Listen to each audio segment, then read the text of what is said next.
Congolais, Yoka Lokole à les missionnaires Placide et Jésus. Bâtissons les nouveaux Congo dans l'amour, l'unité et travail avec Dieu.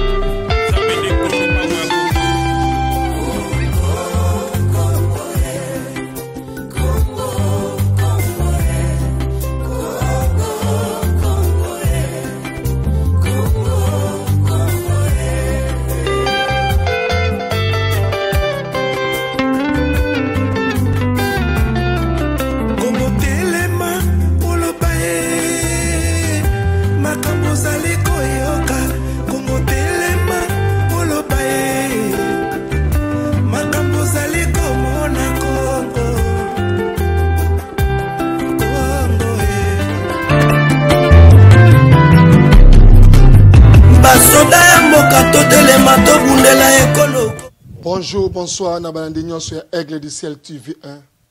Encore une fois, bonjour et écoutez Emilio. Bonsoir et paosa na continent na Amérique, na Amérique latine, na Asie. Bonsoir et paosa kuna. To remercier bino, to saluer bino avec beaucoup d'amour, na intention obo prétaka oreille na bino, pe coup d'œil na bino, na katia Aigle du Ciel et surtout na abonné à Aigle du Ciel. Au bazan na biso contact à tout moment, à chaque instant. Et pas qu'on se retrouve en contact, en communion avec Bisso. Enfin, beaucoup de infos na Bisso Yamboka. Tant on est surtout, et na info oyo, émission au EGSA les kakanako dispensé. Namo konayo na kata émission na Bisso, et conseiller ma conversation culturelle et politique. Il faut créer l'opposition avant que l'opposition puisse se créer. Pourquoi il faut créer l'opposition avant que l'opposition puisse se créer? Parce que nous avons des expériences selon les enquêtes. Nous avons remarqué dans certains pays d'Afrique ou dans le monde entier, avant que l'opposition puisse se créer, les dictateurs, ils créent leur opposition et leur opposition prennent la place.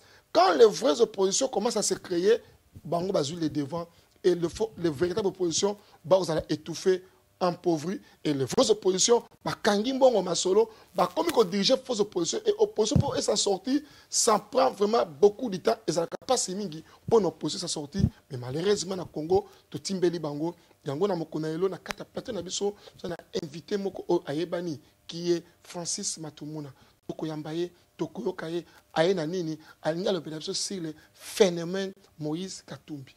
Pourquoi le phénomène Moïse Katumbi? Ma déclaration est ailleurs, mais tout n'a pas jamais naître dans la position il y a peuple, dans la position il y a pauvre, dans la position il y a opprimé. Dans la position il y a peuple, dans la journaliste il y a parti prité, dans la ligne traité, dans la position parce que je suis contre ce qui se passe dans mon pays qui est le Congo démocratique, là où je suis né dans les années entre guillemets. Il y a un moment où toujours un peu bino, nous présenter bino l'un des patriotes, moi Namboka, Ayebani, Azamo Payate, Francis Matumona. Bonsoir, bonjour Francis et Paul Zakounan à Paris, encore une fois, bonjour. Bonjour, pe bonsoir, c'est l'autant Oyo, Bande Kobarolanda, Wabango Mobundeli Mboka, les Galilées de la Résistance, Kanganenga Lobaka, les leaders de Bakongo, les lotos Zali, Ngai Nayo Elongo, yo na mboka Hollande nga na mboka ya France ndeko Aigle du Ciel ba yo kaka tango ete na beta kambela na senga na bino bandeko ya média bolé kaka bo dénoncer le mal parce que baloba soko monindo kibelela na utangi même ko lancer documentaire moko dernièrement ba sengi na biso to fungula minoko na biso to loba pona situation où ils allaient traverser dans Mboka Nabiso. Ils allaient très chaotique. Il y a plus de 12 millions de morts. Ouais. Mais il y a Mboka, Banguna, le peuple congolais, ils allaient faire terre. Biso, peuple congolais. Mais, et c'est que Nabiso to fungula minoko. Yangwa neko yebi sana bandeko lelo ko lancer les choses mbela na ngai ko continuer ko dénoncer le mal. Pour c'est pour être celui to fandi tokotika wabiso mboka na bapaya pe tokosutuka mukolo mususu to lali to lamoki mboka isili kokende ingeta na bandeko nyonso oyo balingi bana na biso na pokwa na lelo malobe pai na yo ndeko Aigle du Ciel. Merci beaucoup Francis et Paoza. a remarqué que moi, l'image est un peu bloquée. Je comprends pourquoi. Je n'ai tout avancé. Tu as salué beaucoup plus présence. Il y a le patriote Lucien Ngando, merci pour en France. Sans oublier Germain Kitoko. Moi, je suis Kola Pambolayo. Et Boza Ebele, Mère Merveille, Kola Benirio. Et Congo Uni, Boza Ebele, Jean-Marie Horizon, Jean-Marie Ouza, Boza Ebele. Et Yuni Yuniase, Boza Ebele.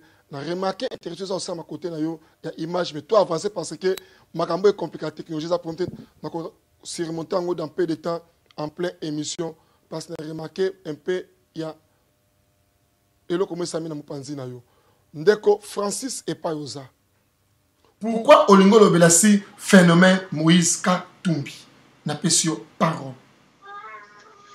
Tu es le phénomène Moïse Katumbi Lelo, Ndeko Aigle du ciel, na peuple congolais au basili kolanda biso na poko na lelo. Poete Moïse Soriano Katumbi oyo bayebanso bayebaka na kombo ya Moïse Katumbi, l'homme de tout puissant Mazembe, l'homme fort de Katanga. Moïse Katumbi azali d'abord un juif italo-zambien oyo lelo oyo biso ba congolais to pesa ye nationalité kaka neto mesala ko pesa ba paya nationalité sans bongo ko salela ba démarche administrative oyo te mopaya asengeli azwa nationalité ya biso ba congolais. Moïse Soriano toyebake na mboka na biso lokola commerçant, un businessman mopaya ye ko investir na mboka ya Zaire. Aye kozwa équipe na kombo tout puissant Mazembe oyo tasali ko kamba yango ti moko na lelo. Mais subitement, tu as surpris, un commerçant, un businessman a commis homme politique. Un homme d'affaires politique n'a qu'à na mboka na biso. Aye ko rejoindre mouvement ya PPRD ya majorité ya Hippolyte Kanambe où était ba komisa ki ye bongo gouverneur na province ya Katanga oyo bandeko bayibi na kombo ya province ya Shaba. Na époque il y a maréchal Mobutu Sese Seko to bané ko benga ngo province ya Shaba. A travaillé dans le gouvernorat. Ndeko Francis Limbisanga Mouké nacha un peu de PIB ba selenga na jury que imagine ça ko bouger té. Donc après c'est tout bon ça. Ça là qui n'a pas Mouké ya retransmission bon comprendre Francis à Paris, ngaza à Hollande, et ça émission par retransmission en distance. On avait un petit problème, il y a imaginaire qui bloquait, Sikoy a commis comme moi, et to sengi esquisse na Lucien Ngando, sengi esquisse na Germain Kitoko, esquisse na Merveille, esquisse na Congo Uni, esquisse na Batozé Belé, et sans oublier Eliezer, le meilleur abonné de RGC. Francis n'a pas son maloba. Bon. Introduction à yo. Bon. Lucien Ngando. Premièrement, Ingeta. Bonjour pe bonsoir na bandeko nyonso oyo bakolanda wa bango mobundeli mboka, les Galilées de la résistance, les leaders de Bakongo Francis Batumona andiona yondeko Aigle du ciel kuna na mboka ya Hollande. Donc kaka ningi na lubaka na bambela oyo nyonso tu na senga na peuple congolais na yebisaka na bino pe bandeko ya média ko dénoncer le mal po ete banguna ya mboka bapaya balingi bongo ko kanga biso peuple congolais minoko. Yango toleki moko na lelo oyo pona ko informer na bandeko bakolanda biso par rapport à l'actualité du jour, le phénomène Moïse Soriano Katumbi Chapwe. Mbote na résistant Lucien Ngando le crocodile. Et si vous allez kolanda biso mbote na ba résistant pe nyonso, chef d'état-major Papi Kawaya, Mama Koko Madera na Bruxelles, Ndeko Thierry le commando, Master Nangai Aimé Baluchi na Lyon, po tazali kolanda biso na ngonga oyo. Ingeta, na zone sema le bepai na yo Ndeko Aigle du ciel. Merci beaucoup, merci beaucoup, Ndeko Francis. Ndeko Francis, motu na ngeza libwe. Pourquoi phénomène Moïse Katumbi? Moïse Katumbi, il n'est pas digne pour nous. Moïse Katumbi, il a travaillé pour nous. Tobetele Maboko, président, il a fait des choses qu'il devait faire. Mais aujourd'hui, la résistance et surtout au commis incontrôlable, on dit Moïse Katumbi a joué au moisi. Au commis incontrôlable, pour nous écouter la chair. De toutefois, qu'est-ce que cela signifie phénomène Moïse Katumbi? Il n'est pas digne ou il est digne? N'a pas sur parole. Ndeko aigle du ciel, pona motuna, outi kotuna ngai, mais ezali motuna moko très capital. Oyo te ngai pe na lingi ko répondre kaka na yo te, mais na peuple congolais nyonso oyo bakolanda ngai na direct oyo na teli ko sa na yo ndeko.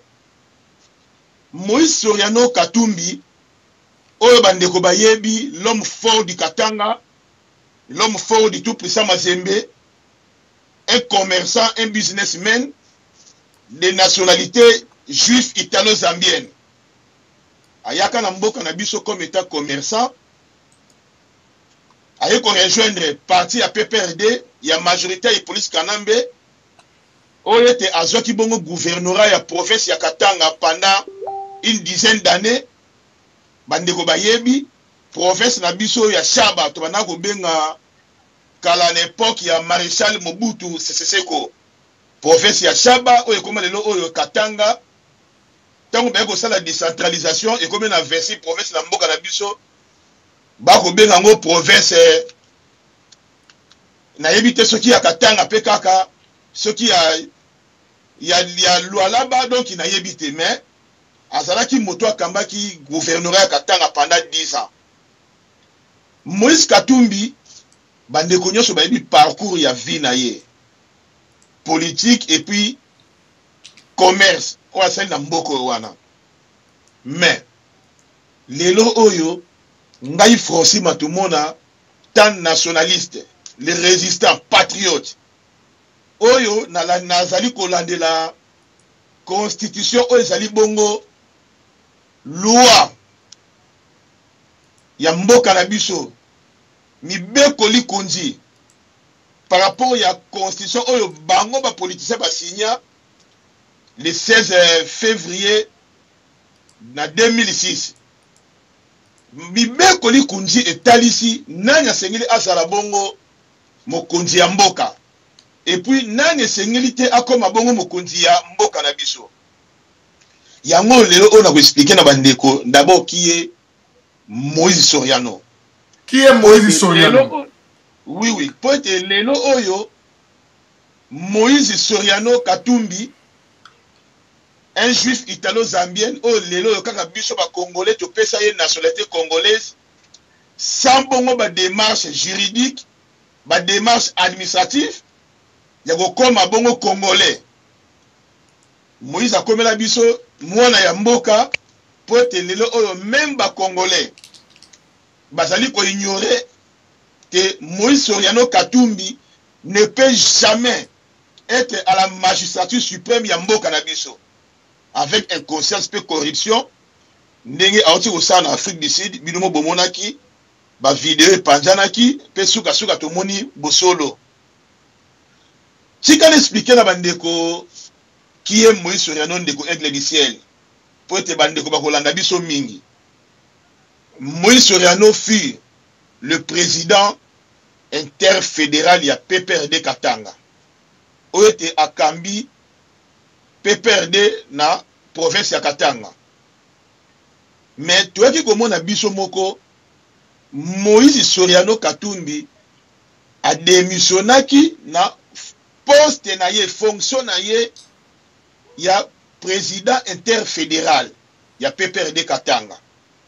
Mais atikala koyebisa biso te ke a démissionné na parti ya PPRD. Oyo ezali bongo parti du peuple pour la reconfondation, ce qui reconstruction ya ce qui dans démocratie de balobaka. Ndeko aigle du ciel. Quelqu'un démissionnaire na fonction na ye mais pas démissionnaire kati na parti. Tokoloba te azali toujours na parti to alongo na parti. Biyano ekozala na peuple congolais o ba Holanda Nangai moko oyo. Ezali kotalisa biso à l'œil nu, au vu de tout le monde, que Moïse a démissionné na PPRDT. Mais a démissionné na ba fonction na ye. Oyo ba pesa kaye. Moïse Katumbi, moi je l'ai connu en tant que commerçant. Poète, na fanda na ville de Johannesburg, na Afrique du Sud pendant 10 ans. Avant que en Afrique du Sud, na fanda na province Katanga, na ville de Lubumbashi. Pembeni ya grande poste na bango. J'ai vécu qui est Moïse Katumbi, Moïse Soriano. Mais ndeko aigle du ciel. Lelo o tika non interpellé peuple congolais par rapport à l'article 72 to 70 na français ba belge alinéa 1 et l'obani. Où était moto azala candidat président de la République? Il faut azala né des pères d'origine congolais et de la mère d'origine congolaise. Na yebite lelo oyo. Likunji mibeko ya mboka na biso. Est-ce que peuple congolais, motoloko la Moïse, akoyi kozala candidat président de la République toté? Mais si quand on a répondu na peuple, pour te confuser koti makasi. Na nengete Moïse Soriano azali kotalisa na peuple te yena kanambe. I police bazali bongo kobunda bakomi opposant na côté okuna mutasali na pouvoir. Mon frère, bandeko ba congolais obokolanda biso na poko na lelo. To obokolanda rediffusion ya émission oyo. To fungola quand même émission. Ba traiter biso lokola bazoba te. Ba traiter biso te lokola bato te. Ba yebi valeur pe grandeur ya mboka na bango te. Na bapaya. Ezali passer. Ceux qui ont se comporter na ndenge wana, lo lenge ya boy. Bapaya bakoyaka toujours pe bako continuer koya ko konza biso bana ya mboka. Moïse Katumbi ndeko azala na plus de 500 tracts. Bami tukwa mineno to benga ba remorque. Et banda ko piller ba minerai ya mboka na biso butu pe moyi. 365 jours sur 365 jours. Ba uranium, ba cuivre, ba cobalt ya Katanga. Misu azali kozwango na kati ya teke fungurumi. Direct izo kati na frontière ya Zambie na Kasumbalesa na mboka ya ba mama na ye efuta kata péage te. Ekeli banda ya mboka. Bandeko chikana talisa bino te mboka na biso lolenge yi police kanambe apie yango. Moto ya mibale zali Moïse Katumbi Chapwe. Oyo apizwa kombo na biso ba Congolais.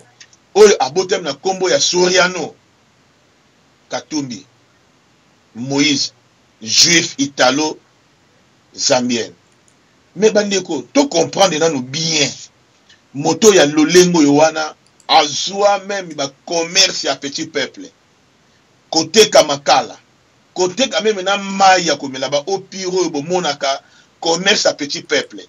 Côté kana fufu.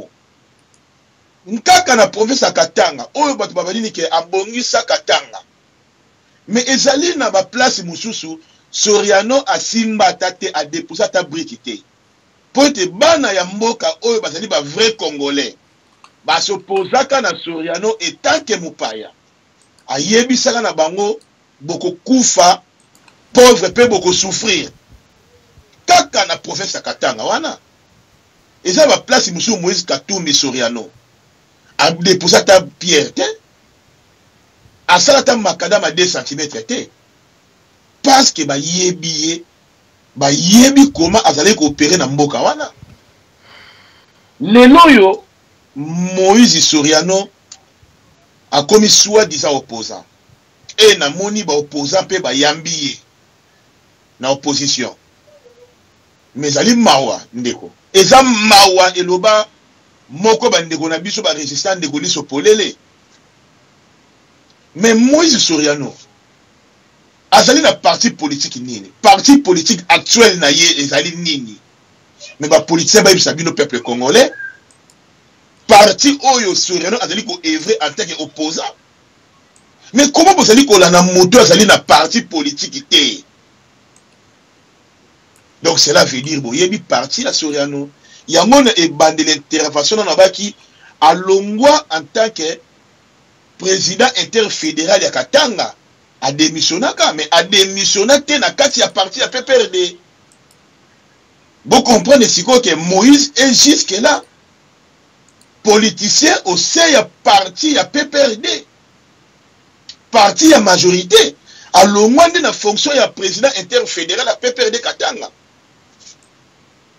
N'hésitez pas à poser sur le contredire l'intervention na réponse à ce que pesa na yon de aigle du ciel na peuple congolais bazali ko mituna o bazali ko zwa Moïse Soriano étant que opposant na bango. Mais c'est du mensonge.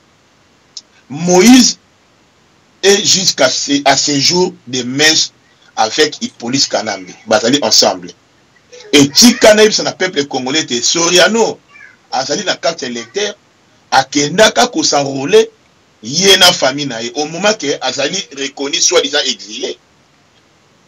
Pourquoi balinga ba assassiner juge oyo tilelo azali en Afrique du Sud ko za ba souhait pour être à dénoncer Moïse Soriano ndenga ki ko s'enrôler na Katanga. Mais alobaki à quoi sert ba continuer ko appliquer signature ya collègue na bango juge Ramazani to sali na awa na France ndeko aigle du ciel. Na kanisi olane intervention ya madame wana. Ouais, TV5 na France 24 na TV Bapaya. Juge wana senara était ba suspendre signature ya collègue na ye o ya condamné na 3 ans de prison. Soit disant ya ngonde salaka Soriano aki m'exile pour te soka za na mboka ba kokanga ye pour azali condamné à 3 ans. Bozomona baje bozali ko mona ndenge nini bazali ko kosa na peuple. Soriano accueilli ko infiltrer G7.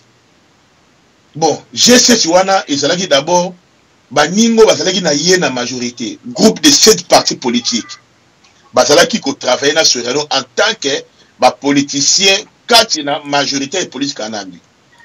Ba Olivier Kamitatu, ba Vie Mwando Simba et les autres wana. Tango bango ba longwe basali G7.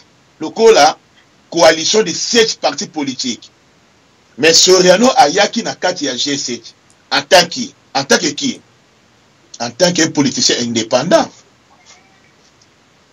Toujours sans parti politique, soi-disant.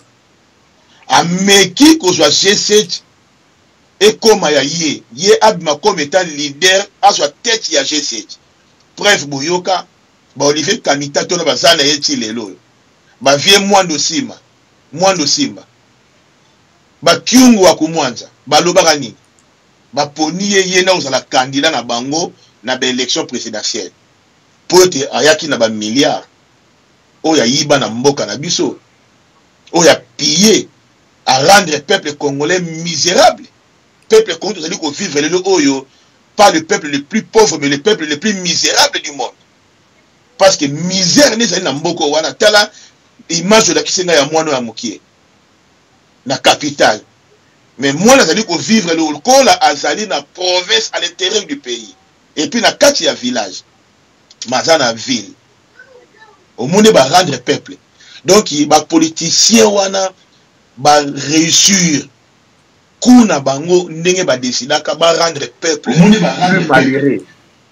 Plus malheureux de façon que ba yeba ko manipuler peuple wana ba pesier moi 5 000 francs. Moi 3 000 francs. Batinde kende salaboy. Peuple qui a sali o batinde pour être mbongo nde bandi ko manipuler. G7 et Simbité. Soriano a memi ba politicien awa na Genval. Na Belgique.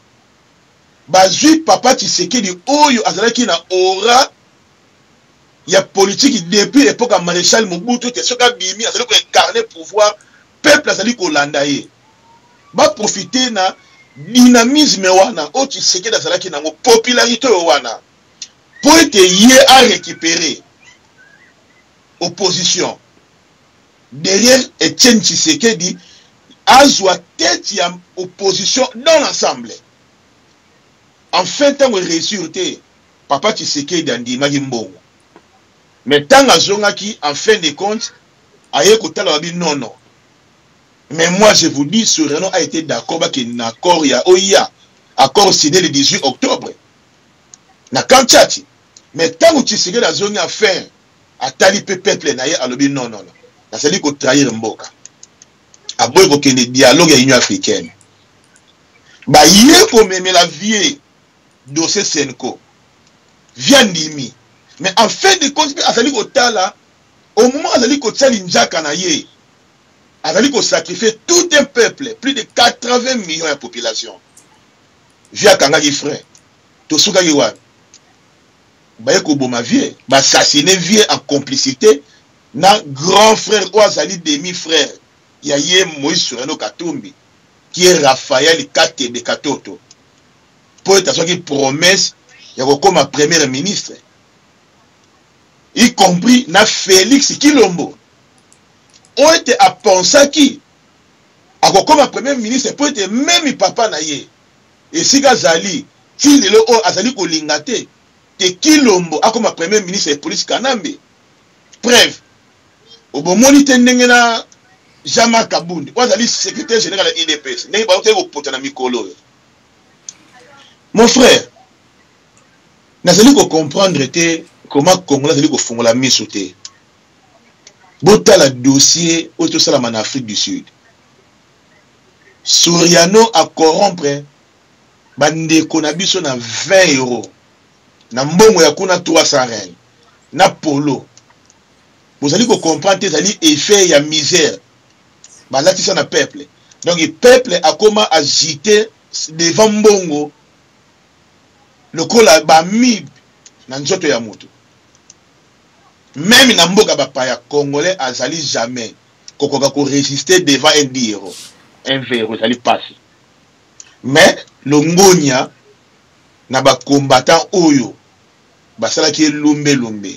Là vraiment je rends hommage na les grands combattants Die Mafimbu, Divracation, Patin Njoku, bateau de misato na ba ndenge ko fungola peuple ko lamusa bango mémoire ba kutaki na salle. Ba image ya mozali ko sikile ba bazali ko mona ndenge Soriano Katumbi asala ki bongo fuite de Mahomet. Donc azali mutoyo esengilité akoma na tête ya mboka na biso. Et kino lelo o hier azali ko circuler na diaspora. Mais mituka na wana kuna matata, c'est toujours ko bimana ba minéraux. Toi les police kana ba kanga compagnon ya kuna matata. Mais pour bazali ensemble. Négociation les police kana malosa na Zambie. Mais ça lagi pona nini? Pour être ba benga Moïse Soriano en étant que moi na bango ya mboka zambien. Ba négocier à l'amiable pour être yé as pour na ye le la dauphin na ye. Ce quasi pouvoir à protéger ba Rwandais au Bozana Kinshasa. Na ba bien na bango pour être ba Rwandais parce que se sentir en sécurité en danger. Ce qui tout c'est pas webimi. Bolana bino moko Robert on la communauté tout est en danger. Mais ça pour nani. Parce que ba yebi il police kana mais on ça dit ko incarner leadership ya ba occupant Rwandais na mboka nso kola ko kende. Biso ba Congolais toujours risqué. To koma même métier na Kigali. Peuple fungola miso pour être mutu lokola Moïse Soriano. Bon moni bino moko. Ete constitution ya mboka na biso. O to bengi bongo mibeko likonzi ya mboka. La loi suprême. Et pekisi ete mopaya azala candidat président de la République. Mais bandeko tokozwa mayele ndenge nini. Jusque quand on koma mayele. Na ko monopoliser parole te ndeko avec le ciel na zone c'est lié parole. Okora otuna ngai motuna ya mibale. L'État to connaît ko éclaircir peuple congolais pour être peuple ayeba pourquoi nazali ko s'acharner na Moïse Soriano pour nazali na dossier na ye mobimba. Et puis na ko senga na ba vrai résistant basala barrage. La moto a ndengwana parce que tous en a 3 personnes les plus dangereuses dans mboka na biso. C'est le police Kanambe, Moïse Soriano et Vital Caméléon. Donc il suffit de faire barrage dans 3 personnes notées. Mboke bokende. Inge tandeko Nation Selo Maloba. Merci beaucoup Natika Kyo. Ose s'exprimer, ose la libre ndenge na epsa kibino. L'homme l'incontrôlable pour le moment la diaspora, c'est Francis Mantumona et Lucien Gando na France. Donc bana o bande o ba frère na o ba minanga o balza incontrôlable pour le moment. C'est pour ça que to yoka bango, to comprendre bango pourquoi ils sont devenus incontrôlables dans la diaspora. Na ba la première question nanga. La démission de Moïse Katumbi dans son poste de gouverneur. Selon loi Nabango, il est démissionnaire aussi. N'a qu'à te perdre, peut une réponse oui ou non? Non, preuve. Chadari a autant que l'ongolaye que limogé. Ok. Na poste na ya ministre. Est-ce que à l'ongolaye na kati ya majorité? Azali toujours aussi en majorité. Ok. France. Azali toujours na kati ya PPRD. Bino boza ebele mboka ya kanda, résistance ya kanda. Et boya collaboration. Francis Kalombo a démissionnaire na poste na ya président donc na jeunesse. Donc a fait démissionnaire na poste ya na kata majorité na ta PPRD.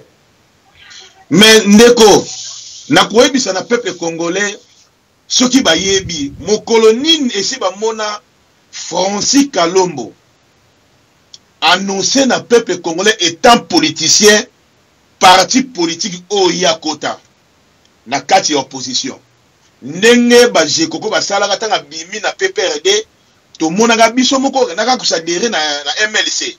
OK. Après wana lelo oyo ake kusadere azana IDPS. Donc mais Francis Kalombo azali na parti politique nini. Donc s'il faut bien dire, il faut créer l'opposition avant que l'opposition puisse se créer.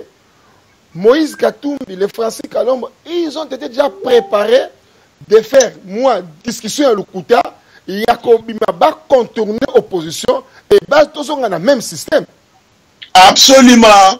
Absolument. Yangwana bozali komona bangomi balewana. Si kino mokonalelo oyo ba yebanite parti politique na bango nini o bazali ko œuvrer en tant que ba politicien. Honorable parce qu'il est honorable Baba Salobaki. Déshonorable. Bon, Mokonzi, Tchelabiso, fait ce que Nasakoya. Mais tous un candidat Moko Oyo a gagné bango à 0, ezali Moïse Katumbi. Wana Moïse Katumbi, nanu alongwete na katia, PPRD tona, Mboka na bango kuna comme gouverneur. Donc, il y a plein marqué, il y a na katia bango, on va jouer contre Biso. Effectivement, Neko. Si il y a de cela 3 ans passés.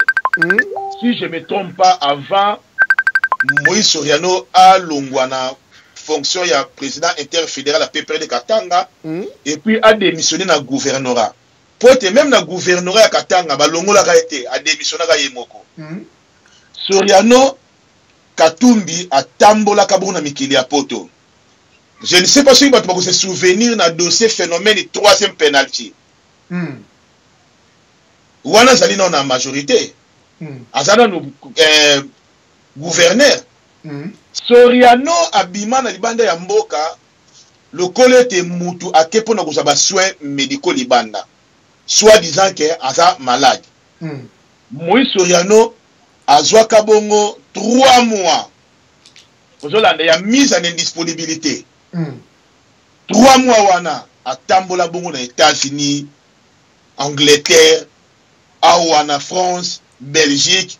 Moïse Soriano abanda kosala bongo ba lobby. Ba lobby okutana ba décideur. Ba décideur o bongo bazali ba grand électeur lelo o même na mboka ya Amérique. Tant que tout le monde a ba élection ni sala na mboka Amérique, ezali na ba grand électeur. Oyo bango ba tiaka ba voix o ya bango. Bolana ki bino moko élection ya Donald Trump na Hillary Clinton. Banane ba l'élection Donald Trump ba grands électeurs alors que le peuple a voté massivement Hillary Clinton. Soriano a fait la bonne démarche, il y a ba lobby financier et puis il y a ba contact à kena bon ko déposer contrat sur le Congo. Pour être lelo oyo ba décider ba ponaye azala dauphin police Kanambe a remplacer police Kanambe. Ba to ba bi événement histoire oyo a rencontré un certain Maurice Tamposimen na Onassis. Ba grand décideur ya mboka na somi balé wana. Oyo était même ba président américain après 100 ans. Ceux qui va élire yo après 100 ans ba benga ngo bango moko after 100 days. Ba kenda ko sala dîner. Et pas ya deux types wana na yebisi yo. La famille Onassis bangonde ba vrai propriétaire ya Miba. O bangonde ba investissant pour na botonga minière de Bakwanga. Oza na mboka ya Kasai. Ba type wana ba rencontra Moïse. Moïse a même là bango bongo contrat sur le Congo. Contrat wana ezalaka bongo corriger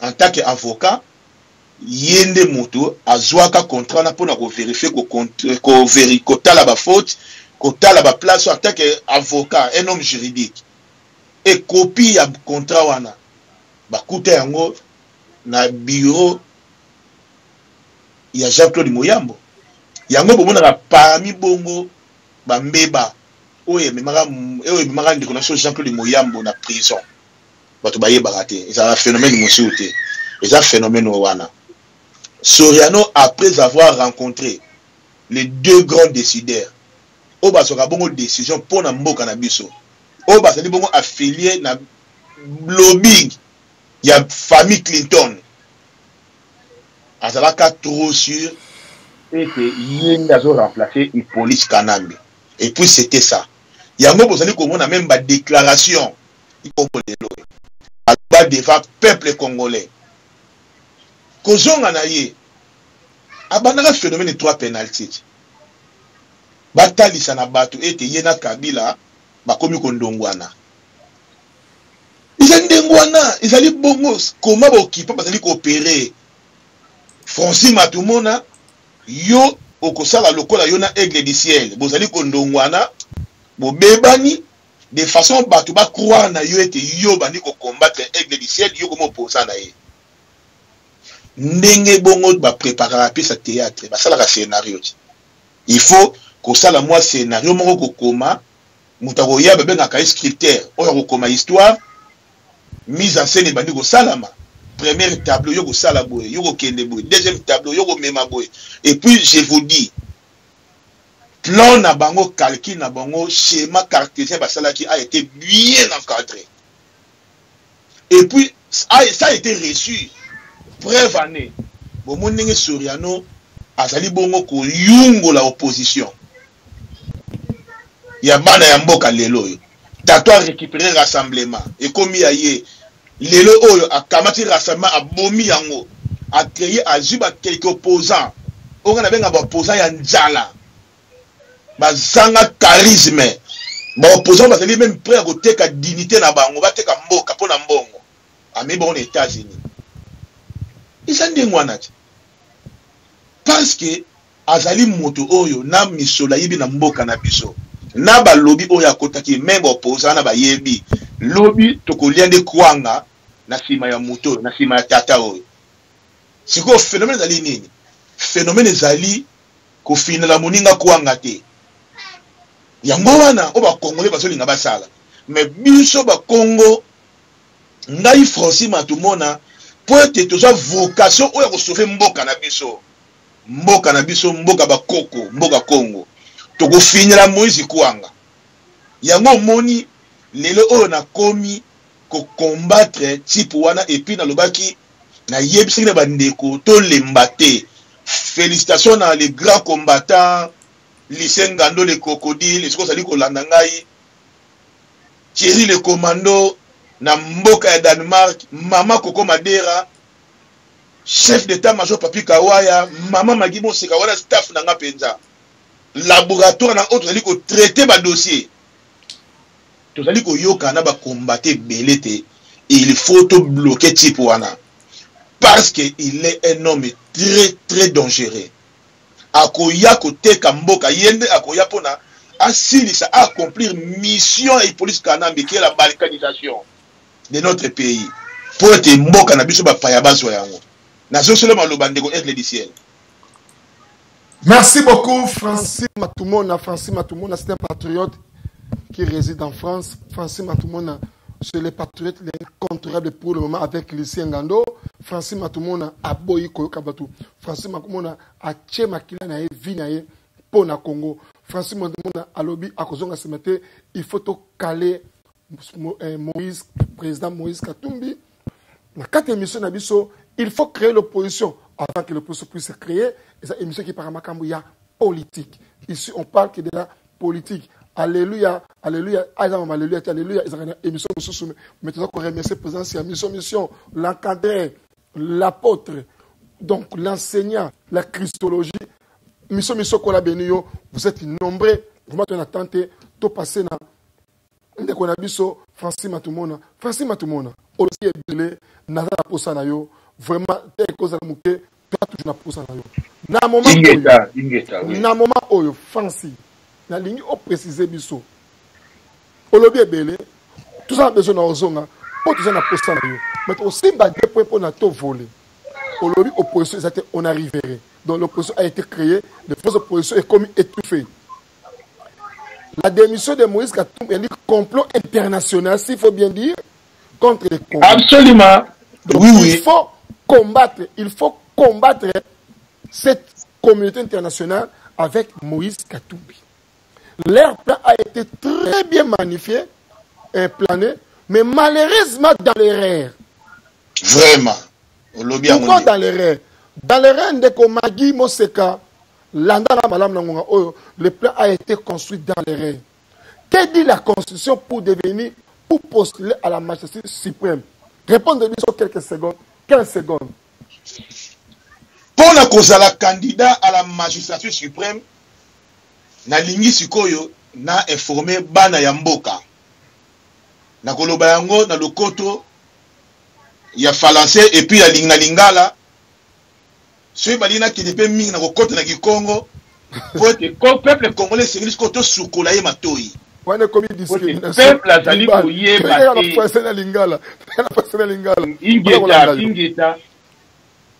Notre constitution dans l'article 72 déclare pour être candidat à la magistrature suprême, il faut être d'abord voilà les critères. Congolais, né de père et de la mère d'origine congolaise. Ok. Ce qui vous a dit postuler. Ce qui vous a dit congolais de père et de mère. Oui. Tata oya bota yo. Mama oya bota yo. Bazali bongo ko porter nationalité congolaise d'origine. Ok. Ce qui moko aza congolais d'origine. On s'appelle ko postuler. Ce qui moko na babi bien. Ndeko ezali bongo article 72 français ya biso ba congolais o ba belge ba memela biso. 72 na français ya batu ya mboka oto zali ko fana awa na France pour être même bana babotomi awa sur le biso 72 comprendre était faux 72 atoka lingala. Bandeko bana ya mboka. Bokota bongo na ba Google. Bobeta Constitution de la République démocratique du Congo. Il police kanambe yemo kataka linjaka na ye signature na février 2006. Et lobby boye na 72 alinéa 1. Pour na kozala candidat président de la République donc mokonzi ya mboka esengeli bongo obotama na papa pe na mama. Balobi ka teke moko na bango soit papa to mama. Na bango mi badongi tata oya botaka candidat wana. Na mama na ye bazalaki ba congolais d'origine.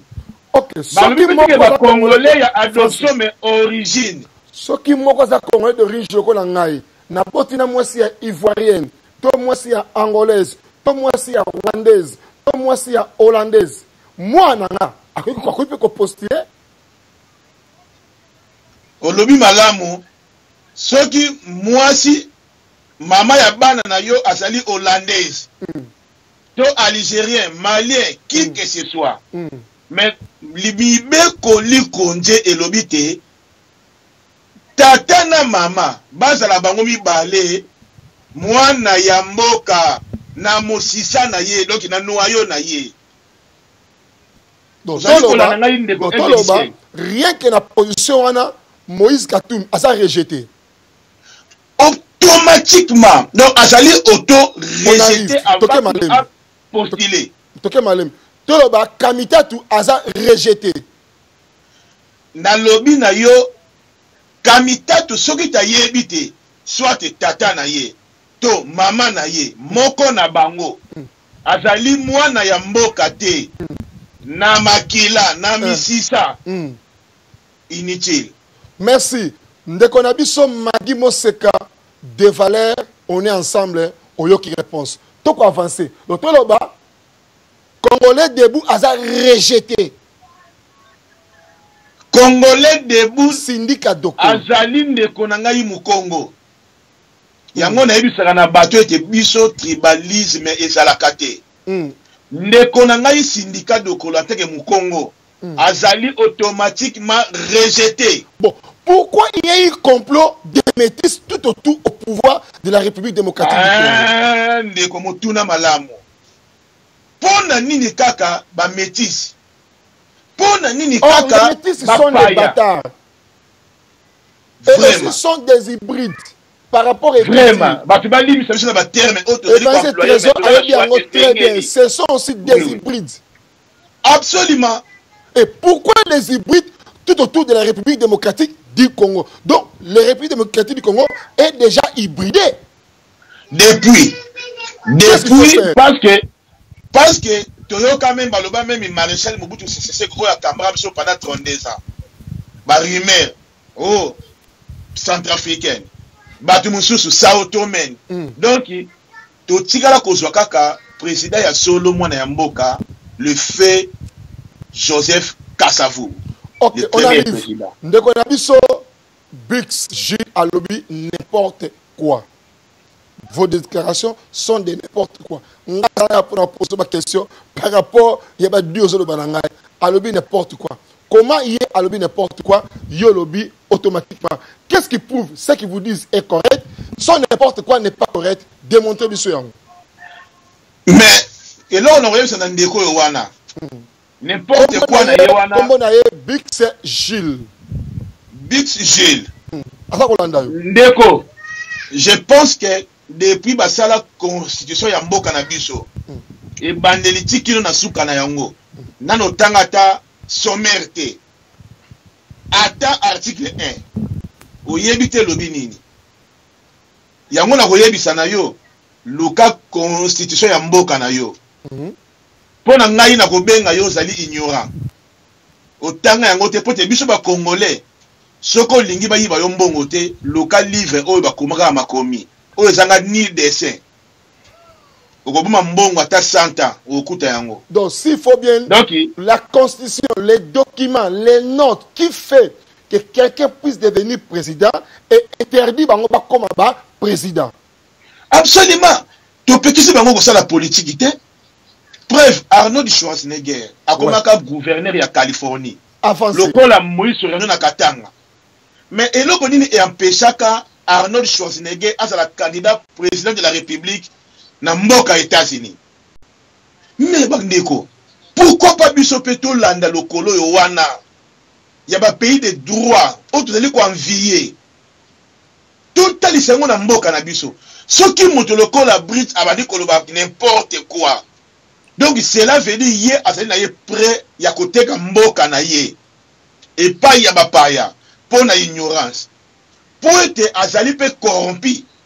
Peut-être pour réseaux sociaux oyo bandeko ezali ka ba congolais te bana ya mboka ezali na ba paya o bazali koluka ko envahir mboka na biso bazali kolanda et muso azali na epe mopaya peut-être yé mo azali concerné ayebi ke azali congolais 100% te peut-être maman na ye to tata na ye azali moko ya ba paya azali komona pe sort na ye lokola tozali komona lelo oyo Soriano ninga azali ko vivre na Afrique d'ici azali ko pakata mbango poti alingi ko briguer magistrat suprême ote mibeko li konzi ya mboka epekisi ye oyo biso ba Congolais to kendaka ko voter référendum moko na le 18 décembre 2005 peut-être il y a voté un référendum wana te ayebi tina ya mibeko li konzi te souveraineté na ye ayebi yango te na pesi ye faute te ezali ignorance ndeko mais na kosenga na ndeko abima na kati na ignorance ingeta ndeko na soselo maloba. Merci beaucoup ndeko na ngai.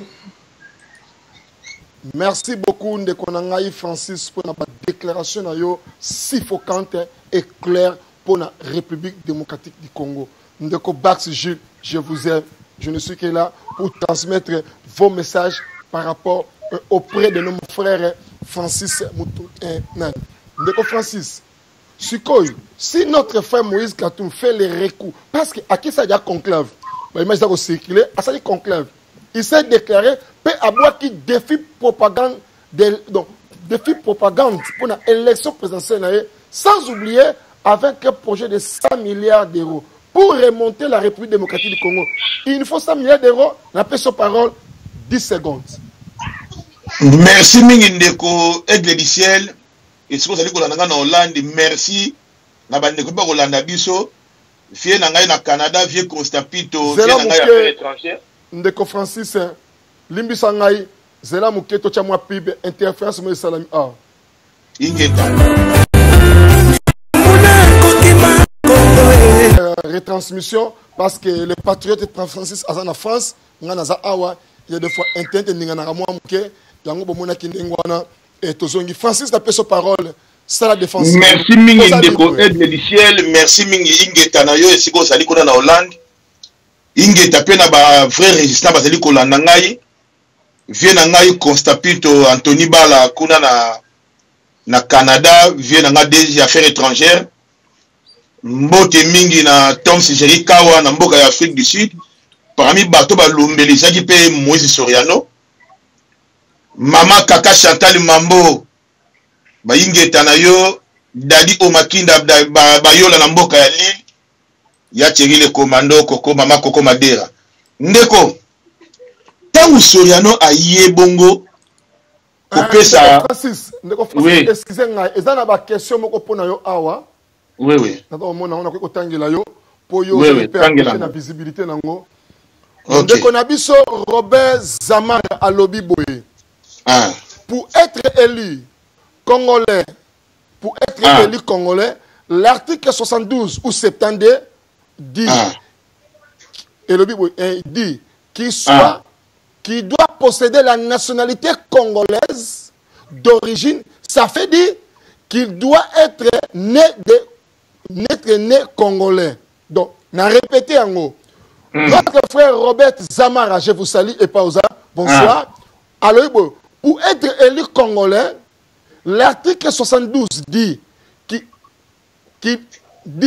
qu'il doit posséder la nationalité congolaise. Alors, eh bien, la nationalité congolaise d'origine, ça veut dire qu'il doit être né congolais. Il y a un jeu de mots. Voici. Bon, Ndeko, n'a répondre Ndeko na motuna oyo. Zela. Bazo comprendre. Zela mususu na se.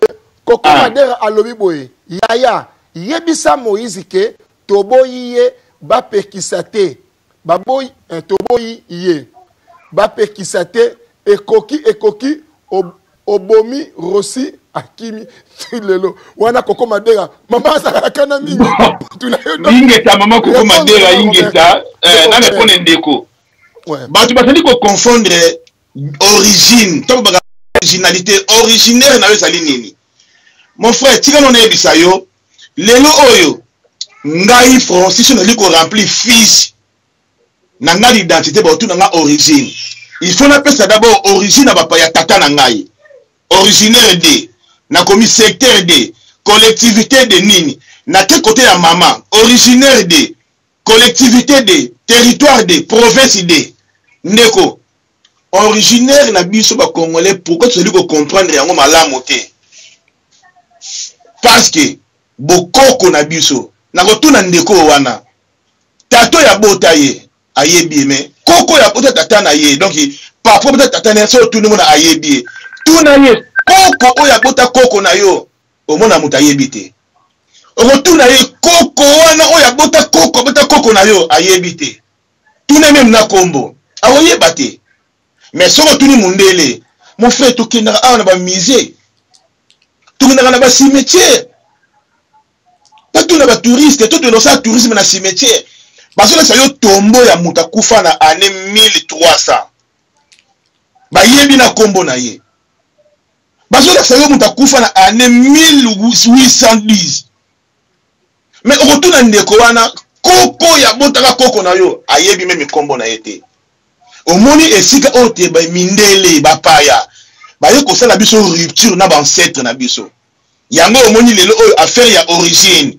congolais so kasondere ko être congolais d'origine donc ngai na boti mwana mama na ezali mopaya bon mwana na bon azana droit za nationalité congolaise asu peut-être nationalité na ngai ndito mwana mboka oyo na boti na pourquoi tu tobotaka na bapaya mboka oyo na répondre ndeko na pena bien so ka fandi na mboka ya bapaya tango muta uti libanda ya mboka aye na France Belgique Suisse Allemagne Hollande ndeko siko yo zali oluki mokanda ozuite okeko luka mwana ya mboko botisa ye pourquoi mwana wana bota na mbala moko nationalité française hollandaise belge po tata ozwa mopa ozwa mokanda yo uti libanda pona nini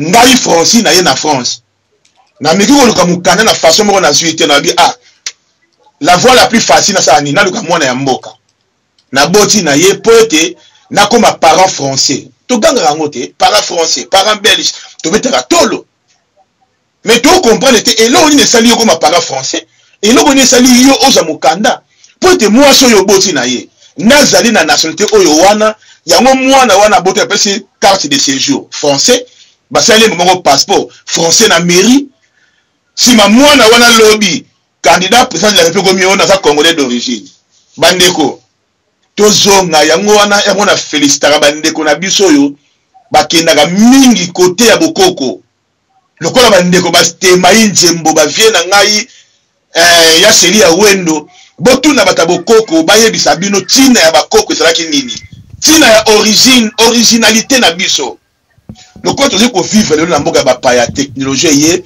mindele bayeli biso makambo na bango banzambi na bango biloko na bango po ete basala bino rupture na bancêtre na bino lelo oyo ndeko na nga azali koloba congolais d'origine donc andimi na abi mpe na bopete mais mondele akoseka yo ndeko mondele akoseka yo. Merci beaucoup pour la réponse na oloki ko répondre ndeko na biso Roland Zama soko yo sa défense na yo benganga na kopesa l'émission na yo na kosa la démonstration na yo ozali libre. Nous saluons la présence de maman Chantal Jean-Baptiste à Serva de Deus que Dieu t'a bensoir et pas osa ndeko Francis na tiki yo ozala libre na expression na yo toujours osa libre malgré toi que osa libre ozala libre na démonstration na yo donc toloba ki mukala ya Jean-Marie ya nano ya Kamitatu jamais Kamitatu Olivier Kamitatu il est sage. Effectivement. Pourquoi ils n'ont pas choisi Francis Kalom Bache Liboso ba appuyer? Pourquoi pas? Yango wana même na ba vidéo na nga na sala ki récemment na interpellé bana ya mboka ba politicien congolais. Na yebisaki même na ba ndeko musu na tanga kombo ya Martin Fayulu. Na tanga même kombo ya ndeko Gabriel Mokia. Zalabaki me non ba policier so basali ko zela nini pour la mosa leadership OK na so selo maloba limbisanga et puis entre guillemets au lobito so ngana bokoko mais Nzemba botana mundele asa disqualifié pour asa disqualifié to mais yazali mwana mboka yazali mwana ya mboka mais bana na yende soki bakoya kosala politique na mboka na biso sekela ndako na ndako bakoyoka ngo donc en tout cas soki bana na ye bakosala politique na mboka na biso bakomi ba congolais mais côté ya magistrature suprême ye moko sa bana moni kuna ezali na niveau na bino te je pense à respecter mibeko li konje ya mboka na biso moi la bokolo assez ku na fiti parce que en tout cas tout ya compréhensionnel siko que na pesa yo parole on est libre ou avancer siko na esika oyo pourquoi ils n'ont pas confiance de leurs collabos congolais de les mettre devant et qu'ils soient derrière? Ils ont peur de quoi? Yango Moni, je félicite d'abord mon frère Elisien Gando, n'appelle. Oh, il y a 5 policiers congolais. Attendez, Félix Tshisekedi. abi bandeko boya bo rejoindre biso boya to traverser bozali bana ya mboka to peto appuyer bino po ete bapaya wana bazwa ta esika te ya koleka bakamba bino mwe koma bolingi toujours kotika bapaya liboso na bino nayebi te bozali des femmes en pantalon koma nga na tosala appel na quelques politiciens congolais natangaki président Fayulu ya ICD natangaki président Mokia ya MDCO et puis na bosenga na ba politiciens mosusu bana mboka Ngando pardon matumo na français to boyi ba candidat na magistrat suprême ya par hasard pourquoi na bien par hasard Moïse Katumbi moi c'est rwandaise complet international na ye moko ndeko na biso yo mutabandi otanga kombo na kombo kimanga Martin Fayulu moi c'est rwandaise Burundi touch oye Festi Sekedi moi c'est rwandais touch. Pourquoi nos opposants ils ont des femmes étrangères et ils veulent devenir baba se postuler à la poste ya présidence tous les sous autant ngai de côté un combo nani o ya café nani autant combo kimingai Gabriel Moka a une incompétence académique tout la sérieux to boyi ba président par défaut par accident a une incompétence académique yango nazo ya ba question na ibosa kama elemi on répondre to e fait Sekedi balobi atangate effectivement il a un problème de la référence académique pourquoi pas il peut jouer sur Georges Weah atiki bandeko bakabundi ba gérer il reste un conseiller technique aye kotanga na 3 ans 4 ba master na ye ya politique ou bien administration économique et kosunga azu référence académique pour Weah il a problème wana Weah qui populaire ko ba bien Weah kene kotanga il a respecté aujourd'hui il a na poste wana pourquoi des opposants parce que na référence académique liboso ya mboka parce que ngote bana premier bagage to pesa bonga espace et pourquoi pas yo yango moni to yebiso na bandeko wana te biso diaspora et sengeli sikoyo to lokaba élite politique ya biso ya lelo ya sika awa na diaspora to na bandeko ebele o bazali na ba critères oyo lobi to na ba docteur Georges Alulawa to na ba mama Justine Kasavubu to na bandeko ebele ya mayele yango to zali ko yebisa na bandeko yo wana lokola bango ezaki un plan moko bien préparé depuis kala ba balisa bango basi ya ba rwandaise ba pesa bango basi ya ba rwandaise po te lelo oyo ngai mwasi na ngazali rwandaise na kolinga te lobi ba semeki na ngai ozolanda bazala en danger na ko protéger bango parce que ba rwandais ba yebaki oyo ba kosana mboka na biso ça a été préparé depuis longtemps depuis 94 lors ya assassinat ya Abiyarimana biloko tozali komona lelo oyo na 2018 a été préparé depuis les années avant même 94 donc il y a 94 né place ko ba action na ngebandaki nyonso to wana ba action nyonso tozali komona ba plan wana mais ezalaki pe aigle du ciel il faut pe ça y moi si rwandaise bref tozali komona même artiste somo congolais il y a musicien le bagi nini les femmes rwandaises sont les femmes les plus belles d'Afrique Kofi Olomide yempe sur Karabilo comme pekaka ceux qui peut maman se peut tata moko mopaya donc il va toujours quand on a une idéologie modèle wana ko féliciter basi ya bapaya donc ils ont qui plan moko machiavélique bien préparé pour être etikali lobby tokoyoka bazupe ya biso moko mwana ya mboka oyo ke biso diaspora to matise liste politique ya sika ba yebisi etala zwana yo mwasi wana zwana yo mwasi wana monite yango na kosenga bato na boyi te baloba bolingo ezalaka na limundelo te ndenge baloba na français frontière na anglais baloba border donc l'amour n'a pas de frontières nzamba salaka biso apesaka biso ba frontière te ezali nde biso nde bato toyi kotalisaka oyo bino bozala awa bino bozala awa topesa wana continent kombo Afrique wana Amerika wana Europa wana Océanie biso nde bato toyi na frontière mais tango nzamba kelaka biso apesaka biso ni frontière mais lelo oyo kaka na bamboka o biso moto pesa ki bato mi pesi ba frontière toyi gotia mibeko na biso donc soki ba français bazali ko respecter mibeko na bango soki ba américain bazali ko respecter ya bango ba sud-africain pourquoi pas biso tel lelo oyo Zuma il a été populaire en tant que Zulu mais le kola mibeko na bango batali sala bango te soko sali boye to ko memayo na boye soko beti boye to sala boye soko yibi mbongo na kesa l'état o kende boye suka nango nini to mona ki batala ki ni popularité ya peuple Zulu ni popularité ya Zuma ANC parti populaire basala nini batie pression à démissionner donc mibeko ya mboki lobi nde mwana lokola biso oyo ezali mibeko ya bamboka na biso mibeko lukonzi nde lobi lolenge wana pona ngai na yebi te tayi bandi ko kende mbangu na lombangu bat basali na besoin na biso na kosenga na congolais nyonso na diaspora to bimisa élite na biso politique to yeba zali mwana ya mboka to s'imposer ndeko Aigle du Ciel nous avons maintenant le temps de tout s'imposer na minute oyo yango wana zali ko pesa coup de chapeau na bandeko oyo bazali ko contribuer pour na lobby le to ko na ba lobby ya minene ko za ba avocat na okaki na mboka ya États-Unis bazali ko sala yango biso awa pe to bandi yango na initiative ya Yemoko lycée Ngando le crocodile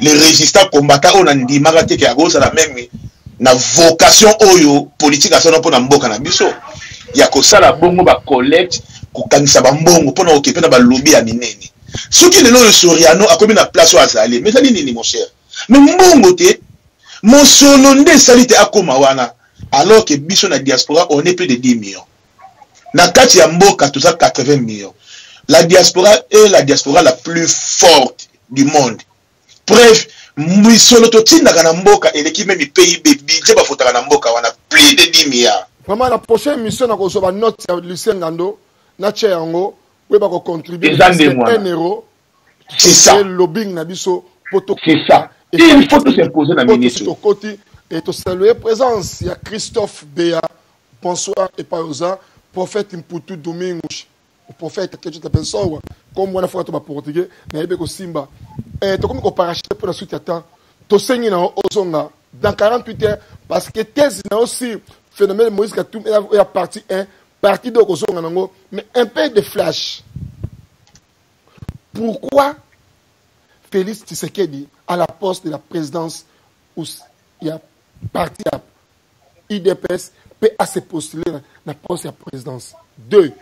Pourquoi cette alliance de Félix Tshisekedi, Moïse Oyo, Caméléon, Bazaïda, tandis que Bazala qui n'a pas première marche la catholique, Bazala qui n'a pas deuxième marche, le lot va tellement de marche pour motomo à Koufi, et bon des milliers de Koufa pour la marche à IDPS, des milliers de Koufa pour moi na Oya Idi Dada, Oya Idi Dada, oh nano yo, Oya Soukina, Olenankoi, moi d'après 60, même l'ingala on le monte parce que ba vous gagnez par la première l'ingala, na moi na wana bango nyoso, na nyoso oyo, to comme na souka na 5 minutes pour te parachuter, faut mettre comme na souka pour faire continuer à arrêter.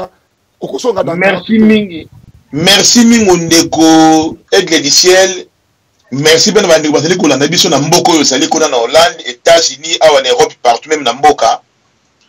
Pour na d'abord ko répondre à faire ya Félix Tshisekedi. Pour na nini kaka ye président na IDP. So o ndesali ko talisa yete tozali na ba politicien ya solo te balingi mboka. Kaka ba kombo wana. Lelo tozali ko combattre Hippolyte Kanambe na ba occupant mususu na ba paya. Ba memeli biso kaka dictature te hein. Ba memeli biso nyonso sengeli otomoni lelo. Lelo yo pe na yebiso ndeko nous avons de vrais dictateurs en opposition. Toko kamambo kaka ndengwana. Lokola parti ezalaki tata na onde ezalaki ko kamba. Lokola tata na yo akufi. Il faut kaka yo mwana ozwa.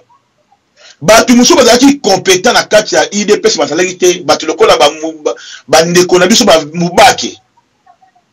Bandeko na biso lokola ba Albert Moleka o bakenda lelo oti batibala ba trahir pour na ba comportement ya ba Félix Tshilombo comment na lolenge ote même tata na zale coopérer président ya IDPS a viti kino akufi isa madame otendeko et nazali ko talisa pe ko yebisa na ba congolais to yeba ko respecter bongo mibeko toyeba ko salela pe alternance na ba parti o ya biso statut ya parti elobi nini soki motazali ko kamba parti ya kufi statut elobi nini mokonzi akoki kokamba parti pendant combien d'années po ete boleka bongo na congrès kofote mokonzi mosusu ya parti ndenge tomona na baafrique du sud ndenge tomona na bamboka oyo mon frère tozali na bavrai dictateur kati na opposition yango meme biso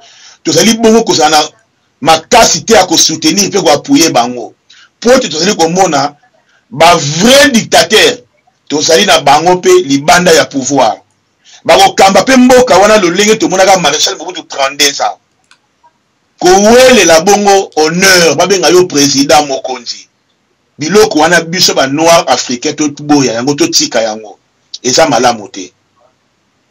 Félix Tshisekedi ndenge azali wana d'abord azali nanu ye moko na so olandi bien carrière politique ezali te. Premièrement capacité intellectuelle tomona baningane ya opposition bazalaki na ye batu lokola ba Roger Lumbala tomona ki ba oyo baloba pona Félix. Est-ce que ekozala malamu komona moto ya bonga kamba parti ya monene balobaka ni latanga kelasi te ye kuna lega pona ko répondre etalanga ina tanga eza malamu te toluka kopesa bongo ba parti ya minene lolenge ya bongo na bato o d'abord bazali bongo na compétence. Au petit exemple à Georges Weah.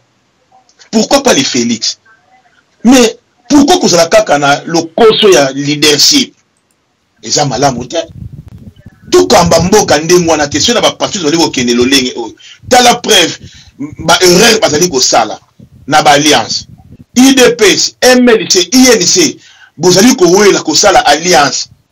Mais to moni lobby nango secrétaire général ya MLC mais autozana sur réunion en Afrique du Sud était kuna pisi manego bata na mboka gros gastrom na conclave F Bazaïba. Vous comprenez mon frère, vous mon niveau ya poto ozali ko wela ko sala alliance na INC oyo wana oyebi très bien combien de fois et trahir opposition quand vous tokendaki na ba élection ya 2011 mais nana boyaki unité de l'opposition mais c'était Vital Kamerhe pour affaiblir l'opposition avec l'élection à tour moko ane tout petit police kana biso kazu 49 les restes wana bokabola elo ka babo ki mapa te ba pesi wana yozwa o les restes ba pesi na full na groupe moko na full moko ya batu bo wela obokozwa na lobaki bien ba yeba kanjete na mbuma na yango mutu lokola Caméléon o wana tangu baninga ba ye Genval po bazonga ba bloqué accord il y a le 18 octobre na Kachach mais banani bakenda ki mais Vital Caméléon ozolanda donc partout où ezalaka faveur au pesa politique kana ba beki Vital Caméléon n'a jamais eu doute ou hésitation à okende akenda ka libre mais en vitesse soki ba yebi ke kuna ego bloqué i police kanambe alliance oyo wana na sepelaki na ndeko jamais Kabundi malgré ndenge a bloqué Félix Kilombo azongi marche en arrière mais il on a kosenga na ba politicien na biso bola ki sa biso pe alternance na ba parti ya bino boza ba président vite po bino bo créer ki yango botali sa biso pe bozali bato yo bozali ko salela bongo pe mibeko bozali ko respecter pe loi président a vie na parti azalaka te parti yo senga na ba mona lobby moto ya kambi parti lobby o moto wana kaka yo po ete yo kufi mwana zwa et la kisi biso zali ba ligablo et ba politicien oyo wana preuve yango nazon selo maloba ndeko Evle du ciel. Merci beaucoup na zotango mingi lobi toke ba misala ba kelasi okozonga dans 48 heures to sengi invitation ozali libre kozonga ingeta le plus vite possible tokola pe lisenga a parler sur les crimes de l'économie congolaise à cause aussi les crimes de l'économie congolaise à savoir que le mais quelle est votre réaction à propos il y a réaction à combattre na mboka yo vandi mboka yo yebi na image za ko sikia na misu na wana teleka ki impression za ndenge nini complet ki ndenge nini d'abord pour la démocratie bali bossa la réunion na bango. D'abord j'ai été très déçu na comportement ba ndeko na ngai Afrique du Sud oyo ba yebi pe passage ya Soriano Katumbi trop oyo ba yebi 22 combattants, leurs frères, leurs compatriotes de lutte, bazalaka assassiné na Katanga na 2012 après le résultat de l'élection de Papa Tshisekedi na Soriano. Je ne pensais pas que Bandeko Afrique du Sud va recevoir Soriano na modèle Owana.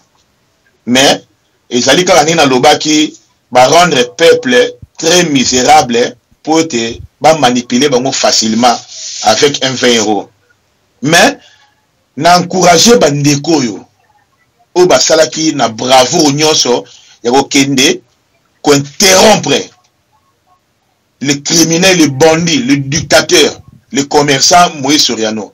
Na pesi mo ba ingeta ba ndeko na ngai die mafimbu pati nzoko divracation Tom Sigeri Kawa bandeko misusu.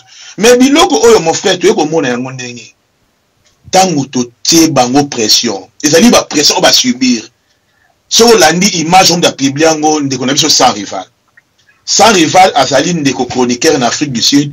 Il a reçu ba politicien surtout wana ba mama F Bazaïba bandeko tuana nani ba kinaki kuna ba image ebimi quand conclave à Soriano et bandaki vendredi c'est là qui lundi mais ba image ebimi samedi Zolanda donc eko bima après de multiples pressions oyo ba subir surtout ngai on a dit moko na uta kuna na yebi ne ba opéra na yebi ne ngo contacter bango na sala qui preuve 2 vidéos moko ngamoko na lobby ya mi bana sukaka image ya bandeko ne ba ya maki na piba titre ya kanda makasi na benga bongo ba idiot voir même ba bana olimbisa pona ba propos wana mezali kanda yoko mona niveau ba kibageno yende ba ko trahir ezali ba pression ba subir ba pression ya moni image ebi mais parce que ngai na zalaki na journaliste moko ya maison sans rival Nicolas Vita miroir de la presse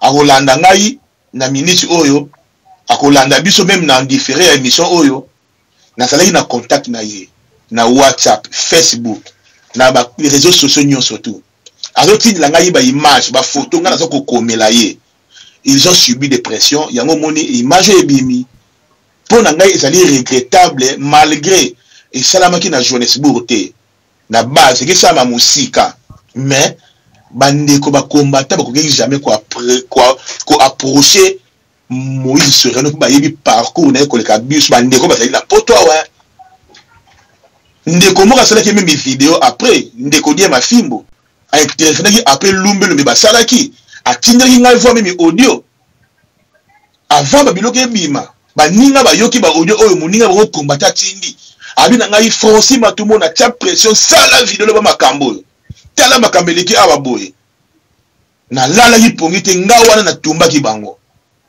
ndeko intervenir alobi mais biso to tambola na ba autoroute awa to somo na tilelo oyo ba traki ba mremo kwa milai wana ya Moïse akuna makati zali ko lekawa mino bozo mona oyo te ba biso to zali à 8000 km et puis à 12000 km en Afrique du Sud ba ko ko yamba ba bato yo wana te y compris ba journaliste chroniqueur wana ngabenga ba collabo ba Eliezer ba Daniel Safo wana nyos preuve tala Eliezer neko Eric Boloko akufi na Mbandaka mokolo te ndeko rosa kufi na Gishasa alobaki nini asa na mbongo kene Mbandaka te pour qu'il ko assister famille wana bakundi mwana bongo à l'insu de leur famille à l'insu de sa famille papa zolela mais mbongo au Kenya Afrique ici la zui yango ndengeni pour être Moïse a pesa que $50,000 pour la restauration ya yena ba ningani ba journaliste hôtel ba bien na bon ba démarche nyonso ba visa makamtuna o ba kotia na ba poche ezali mbongo mon frère ni solo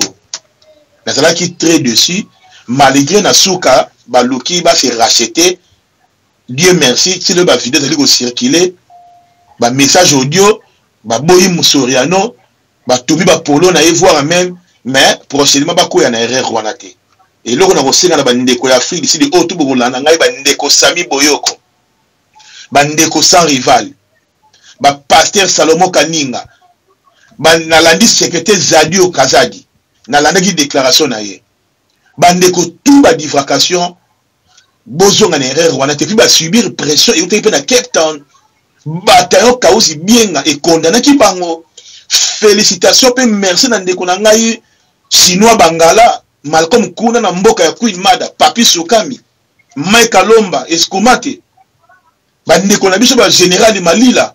Merci na pression na bino. Mais je ne pense pas bandeko bakosala yango po ete Sorano akimaki awa na Europe. Pour ngai na sala ki bongo ana lansaka avis de recherche to baka soki na Europe awa to kolia ye.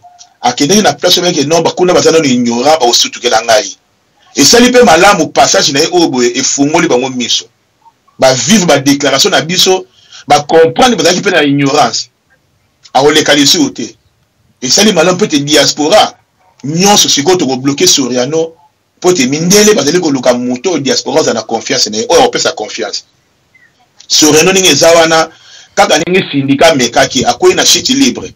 Soriano ndeko aigle du ciel pour nous conclure Soriano akoyi na chute libre. Yango na bisiko biso diaspora to s'imposer. To bimisa biso mwana ya mboka. O to fandra ndeye awa na diaspora pour te biso to na force ya ko imposer na peuple ba na gishasa kuna. Nazo selo maloba ndeko aigle du ciel. Merci beaucoup, merci beaucoup, merci beaucoup. Francis Matoumona, comme la zone Souka, avant de saluer, dernière cette nationale, pour participer. Vous allez que belé, vraiment, on se voit, on est plus de 1700 personnes en ligne. Vraiment, tu bénis, présence Nabino, volonté à cause de moment oyo, na kati nesika oyo, tout passé mokene ba communiquer tout ça nango, na kati ya maison nabiso ya aigle du ciel TV1, tout ça na événement oyo est important, oyo koleka na kati ya mboka.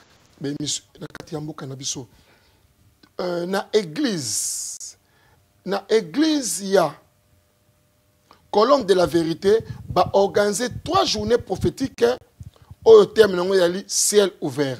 3 journées prophétiques ezali ndenge nini tutali yango na image wana toli komona na église ya Colombe de la vérité et pas pasteur Samuel Ndonga azali ko diriger et longo na ba collaborateur na va préparer 3 journées donc vendredi le 18 vendredi du 23 au 25 mars donc vendredi samedi dimanche à partir de vendredi de 18h à 21h l'église a compte de 3 journées il y a prophétique avec le révérend avec le prophète Mies Antonio. Nous avons prophète Mies Antonio, c'était un ancien kekele yango bisos to bengami mokoloana ko participer à l'événement vendredi, samedi, dimanche de 18h à 21h, samedi de 16h à 20h, dimanche de 16h à 20h dans 4 églises il y a Colombe de la vérité et pas de konabiso pasteur nabiso na kombo ya Samuel Ndonga azali kotambusa kolo vraiment apambola biso tout ça ngate mokolo wana eza mokolo mwa kitoko oyo biso nyoso toleki na kobengama na kati na esika wana na église ya Tabernacle de Rotterdam et pas Dr. Kis azali kokamba ba organiser le 1er avril une journée ya kafu et pas moi na biso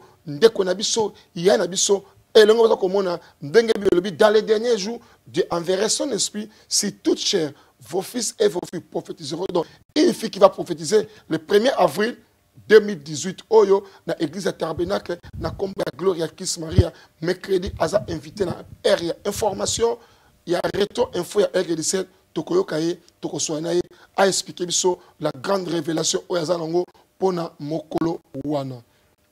Dans l'église, totalement influence Oyo, dans l'église à Lewarden, kuna na kati ya journée d'adoration et louange le 7 avril va organiser encore une journée à Pâques na mokolo wana ndenge toza komona biso so awa na kati ba fiche na biso ndenge toza komona yango no mokolo oyo ba organiser une journée moko ya kitoko pona Pâques wana terme nango zali faites ce qui vous dira donc sala niso bakolo pona yo na mokolo wana to pengisami wana na nazali bate ya mokolo wana tozala mama na biso Maria Rose Mukanya mama Maria Rose Mukanya za ko sepela mingi koloba ndenge nkombo ne pene pesa na originalité nango mama Maria Rose Mukanya ali muka ba intervenante kozanga te elongo na évangile Gina mokolo wana mais natanga news na biso bokozwa ngona muzindo nango nyoso ndenge esengami kolo vraiment apambola bandeko oyo et balandi na biso ya aigle du ciel na mboka ya Angola ba invité ngai na journée kitoko oyo nde boza komona elina igreja évangélique pentecostale Sainte Gauchen du Palanca a igreja évangélique pentecostal centre Goshen du Palanga va organiser une séminaire biblique où il y a un thème à testimony de Jésus-Christ. Wana ezana hôte pasteur Joan Mvuri de Jésus yemut mukoloana akoleka azali hôte événement et longona marathon basali nyos o bazali komona vraiment ezali kamonene mukoloana tozana apôtre Joan Claude aza intervenant pasteur Joan Bosco aza intervenant pasteur Benjamin aza intervenant apôtre Joël Mafeni aza intervenant pasteur Jérémie aza intervenant pasteur Georges aza intervenant sans oublier moninga nangai pasteur Lemush Elongo na Bishop Patrick et une journée qui toko de 15h à 18h du 1er avril au 8 avril tala bato en Afrique balingi nzambe balala kana nzambe balamuka kana nzambe nzambe sala bango elongo ba combattre sola molimo mokolwana epesa meli bango eli mokolo kitoko oyo eli organisé na ba événement nyoso oyo et tozonga plateau na biso to comme na suka ndeko na Francis to to comme na suka un peu de citation tout ça on a besoin de 48 heures pour éclaircir pourquoi phénomène Moïse Katumbi à la longue et à la large n'a pas sur parole ingeta ndeko aigle du ciel ba salutation na ba ndeko nyonso ba landi biso na ngonga oyo o ba na biso en direct na ligne yo moko landi plus de 1000 personnes basali en ligne kolanda biso ba mbote na bino ba ingeta na bino na batutu ba kosala pour ou contre na saluer bino pote nga zali pona congolais nyonso tout mbote na nga na Dadou Steven esiko tezali le grand communicateur Jackie Kanja l'homme Romeo Bandubola ba ingeta na yo Pichu Manjenja le libérateur de Panama kuna na Corbeil place au staff na ngezalaka ba Aristote Yakulu ba Didier Tinyama ba mbingeta na bino Aimé Baluchi na Lyon master na ngai Afrique du Sud yo ne pe koyebisa batu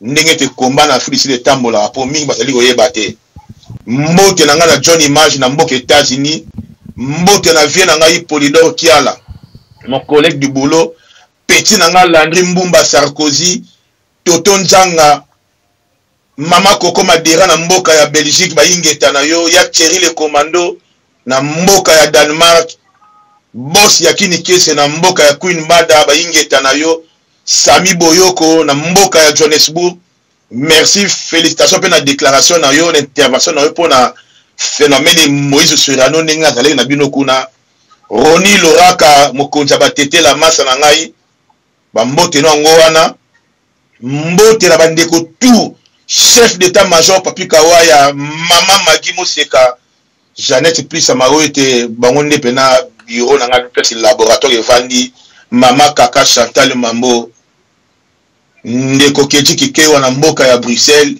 kuna na Belgique ba mbote na bino vie na ngai Costa Pito na mboka ya Canada vie na ngai affaires étrangères ba vie opena ba pesa nga pe mwa mingi ba information na ndenge ya kati ndé mamzali kotamwa na mboka Pasteur Salomon Kaninga vice-président fondateur ya Congo d'abord et puis président ya Sorebani association des ressortissants de Bandundu kuna na Pretoria Tom Sigeri Kawa Papi Pesho Talukwene Mbaya Tigana Tikala Masananga Joseph tous ensemble to continuer ko bunda to kolonga kaka na lobby photo finela Moïse Surano Kuanga pour te mutu wana soka leki to kozanga mboka ingeta na bonne soirée na bino. On était plus de 2678 en ligne to béni présence na bino 764 en maintenance ouvert to béni présence na bino mais question moko balobeli yo to saluer présence ya colonel Aigle na allemand ba poser aux questions balobi boy OK non okwa répondre tant koya ndeko na biso Magi Moseka de Valais alobi boy Jandala alobi eza comité international mutu et décidaka donc nous sommes koloba nous sommes ko sala attaque ko ce lobby donc ce comité international est décidé Laurent Louis Michel akwa président na Congo ba ke ba cheye to sepela bela so mundele ya mundele pena mundele ya mundele d'origine belge ke bela biso ba gauche droite wana déclaration na ye alobi ata boboy wana li Magi Moseka de Valais maloba na ye Et sans oublier, nous devons désirer le Congo. À l'Obiboui, il y aura une prophétie pour la RDC, point d'interrogation. C'est la question. Que disent-ils ces prophètes de la part de Dieu pour le Congo? Donc, Alléluia. Alléluia, vraiment. Oui, na garde ba mituna oui. Donc, et c'est que développer ngo. Donc, mikoza koya, to développer ngo, to comme na suka, to saluer bato nyonso bazaki en ligne, to lingi bino mingi. Vraiment Congo, mboka na biso. Que Dieu vous bénisse. To comme na suka. Mercredi, ndeko na biso na 20h juste, donc 19h45, 20h juste, en ligne, bokozala naye, to sengi azala, ceux qui nous savent freiner, to kokita moke 21h, toi on a besoin naye pour parler biso à la longue et à la large sur phénomène Moïse Katumbi. Et sans oublier, nous serons avec Lycée Ngando à conversation sur les crimes économiques de la RDC. Lycée Ngando, Osa Kozelama, que Dieu vous bénisse. Ciao, ciao. To comme la Souka. Ciao. Ingeta.